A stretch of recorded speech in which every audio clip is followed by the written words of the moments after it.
Bašte i plastenici se uveliko zelene, a i plodovi se polako naziru. Ali vrijeme nam baš ne ide na ruku i vrućine su već stigle i ometaju naravno pravilan rast i razvoj biljaka.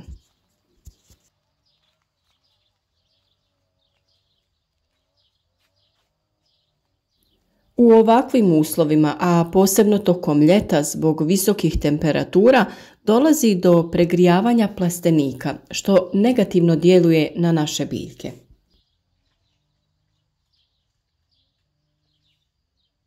Bliži nam se ljeto, a sa njim i još višlje temperature.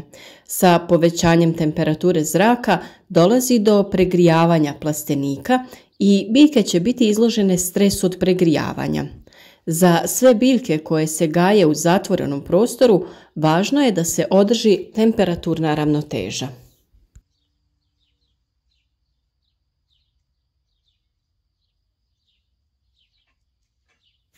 Previsoka temperatura djeluje negativno na biljke. Dolazi do poremećaja metabolizma biljke, usporava se fotosinteza, manje je zametanje cvjetova, slabije oprašivanje, zeleni plodovi otpadaju, dolazi do slabijeg rasta i deformacije plodova. Sve se to odražava i na rodnost biljke.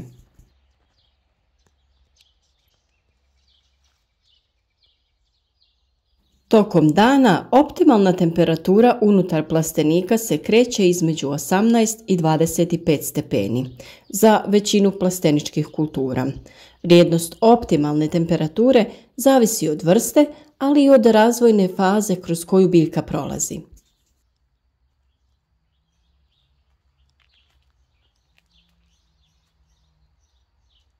Temperatura tokom noći treba da je nešto niža, ali ne smije biti ispod 10 stepeni. Najniža temperatura tokom noći ne treba da se spušta ispod 15 stepeni. Ova vrijednost je za većinu povrtnih kultura neka donja granica pri kojoj biljke ne doživljavaju stres od niskih temperatura.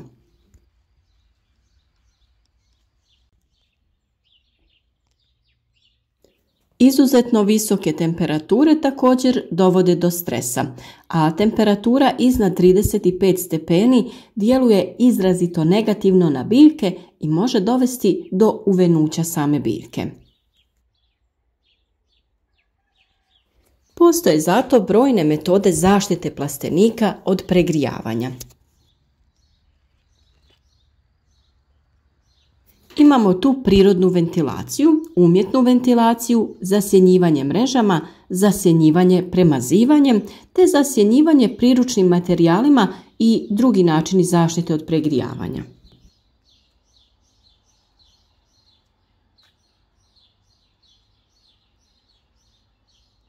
Ventilacija plastenika može biti prirodna i umjetna, a bez obzira o kakvoj ventilaciji se radi, cilj je da se snizi temperatura unutar plastenika i da se reguliše vlažnost zraka. Prirodna ventilacija je pasivan način ventilacije koji se odvija kroz postojeće otvore na plasteniku kao što su vrata, bočni i čeoni otvori.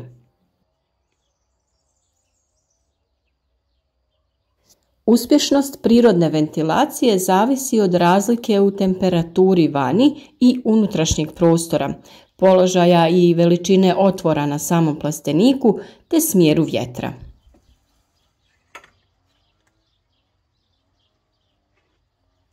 Hladni zrak je teži i on pada na dole, potiskujući topliji zrak gore.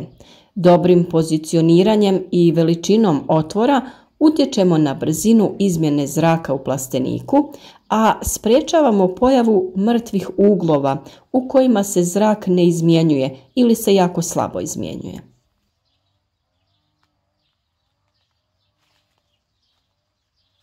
Prednosti ovakve ventilacije su da već kod postavljanja plastenika možemo utjecati na broj i veličinu otvora i jednostavna je i laka primjena.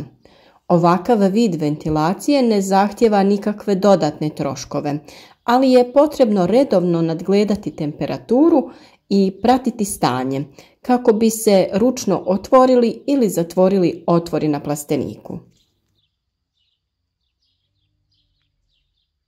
Jedini nedostatak ovakvih otvora i prozračivanja jeste da kroz te otvore u plastenik mogu doći štetočine i uzročnici oboljenja.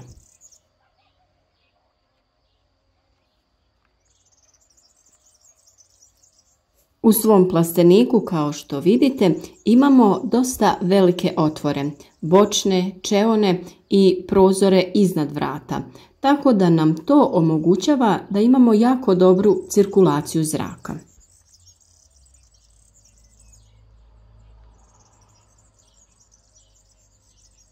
A sa druge strane imamo umjetnu ventilaciju. Umjetna vještačka ili prinudna ventilacija je ventilacija kod koje se koriste posebni uređaji. Oni vrše razmjenu zraka ili hlađenje unutrašnjosti plastenika. Najčešće se u tu svrhu koriste razni ventilatori, čijom se upotrebom povećava efikasnost ventilacije. Ventilatori mogu da budu različite snage, da se ručno uključuju i isključuju, te ventilatori sa termoregulatorom ili može da se postavi potpuno automatizirani sistem. Prednost ovakvog načina ventilacije je da je efikasniji, da kod boljih verzija nije potrebno prisustvo proizvođača. Neki sistemi su jeftini i pristupačni, laki za postavljanje, dok drugi zahtijevaju ipak mnogo više ulaganja i obučene radnike. Za rad ovakvih sistema ventilacije potrebna je i električna energija, dodatna oprema te redovno servisiranje. Zasjenjivanje mrežama je ipak najčešći način zasjenjivanja. Proizvođači mreže rado koriste zbog jednostavnosti primjene, dobrog efekta zasjenjivanja, prolaska zraka kroz mrežu, dodatne zaštite od vjetra pa i grada. Prednost mreža je što se dobija ujednačeno zasjenjivanje na zaštićenoj površini. Ne samo da pravi sjenu, već i raspršuje svjetlost i toplotne zrake.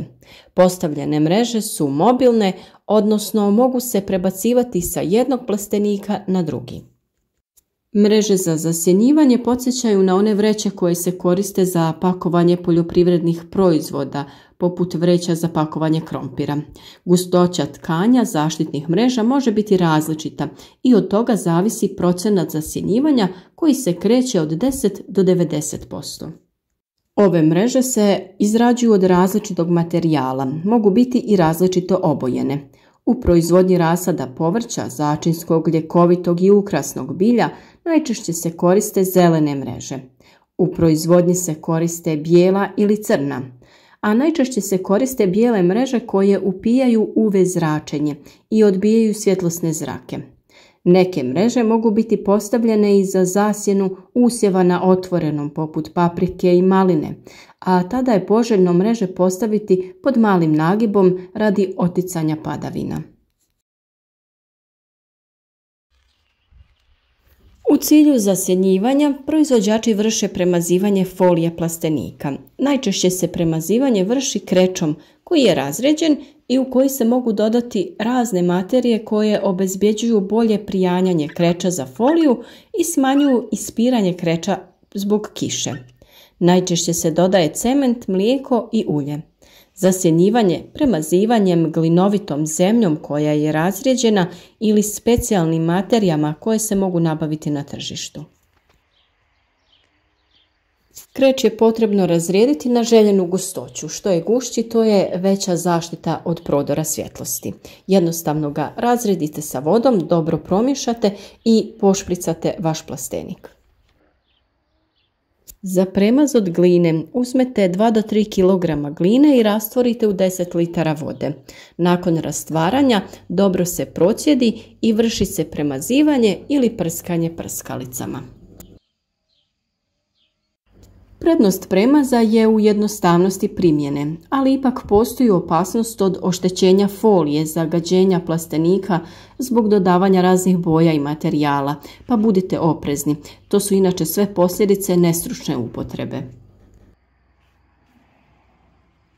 I ovdje na ovom videu možete vidjeti znatno poboljšanje nakon krečenja plastenika, tako da smo uspješno spustili temperaturu i prilagodili je uslovima koji su potrebni za biljke.